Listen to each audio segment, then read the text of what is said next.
begs a question which I know thousands of people out there will be asking, car drivers mainly. Are motorcycle racers basically insane? You know, I think to a certain degree we are. It's half the thing that's difficult to overcome with bikes is actually the fear. You know, you start to crash when you start to push limits. You know, you lock a front on a car, you run wide. You lock a front on a bike, you go down. Casey's comparison about racing a car and a bike was most timely, because that was exactly what we planned to do next. Specifically a shootout between his bike, a V8 Supercar, and this. And the drivers weren't too shabby either. Ladies and gentlemen, please welcome onto the track as they make their way around Mark Webber, Jamie Whincup and Casey Stoner. Now, Jamie, I hate to illustrate your sort of weakness here at the moment, but you do have an advantage in some ways because you weigh nearly 1 tonne more than these two guys combined, don't you? So you can use your car as a bit of a battering ram. If they get in your way, just feed them a wheel and send them off the track. I won't be looking at it. I'll just be making sure I don't run over the poor bloke. Mate, you can not only shut the gate, you can give them a wall. Now, how long can you stay still on the track in this kind of heat before it's a problem for the car? It's what, 30 seconds? Yeah, they're not designed to be sitting around too long, so... I am. Yeah.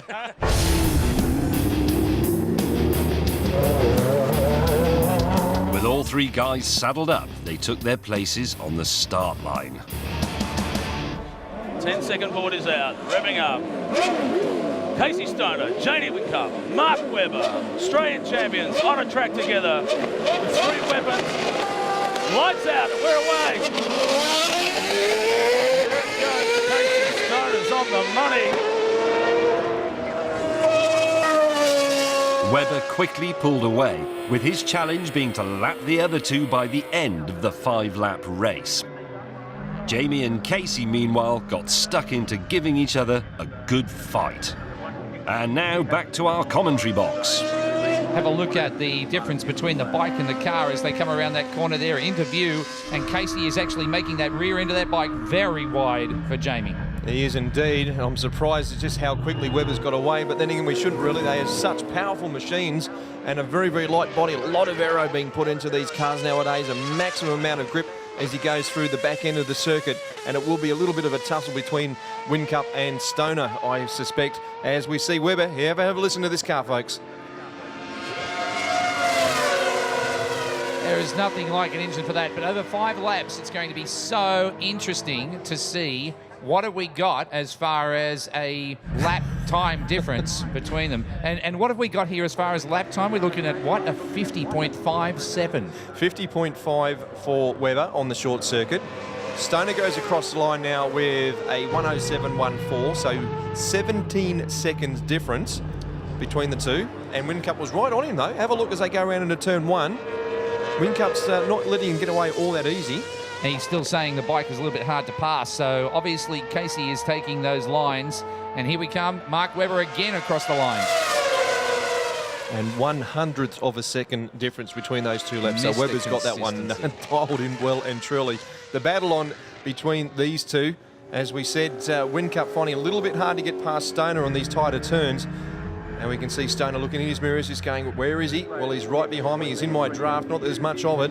And he's having an absolute horror time to try and get through. This is just sensational stuff. It is sensational stuff. And now, obviously, you were right with Mark Webber coming across the line as we see Casey Stoner and Jamie Whincup heading down the Brabham Straight. But will Mark catch them? It is no doubt. Have a look at this. You reckon he's going to put him a lap down on the final lap? Well, I just don't think it's going to be long before he's right on the back of Jamie Whincup, and let's just see how long it takes. This is the final lap now, ladies and gentlemen. So it is now 2 cars, of course, the Formula 1 car, the V8 Supercar, and it's now, what's that? Casey Stoner's in front. Oh, that's interesting. Here comes Mark. He's saying, can I find a way through these two? Well, it's Red Bull, and Motorbike at the moment in reverse order. We're looking to see if Webber can find his way through, and I reckon he'll take him out at the top end of the circuit here, John. as we see a little bit of a dice as Whincup finally got through on Stoner as they come around the back end of the circuit. But have a look at the acceleration difference and the similarity between the V8 Supercar and the Formula One. Check this out as they come onto the Brabham Straight here, ladies and gentlemen. Look at this and raise your arms up as we see history with Mark Webber, Jamie Whincup, and of course Casey Stoner.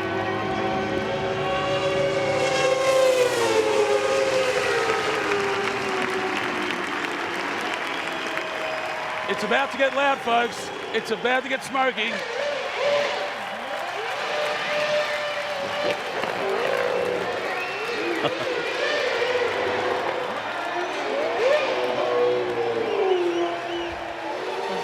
Casey Stoner is letting it loose.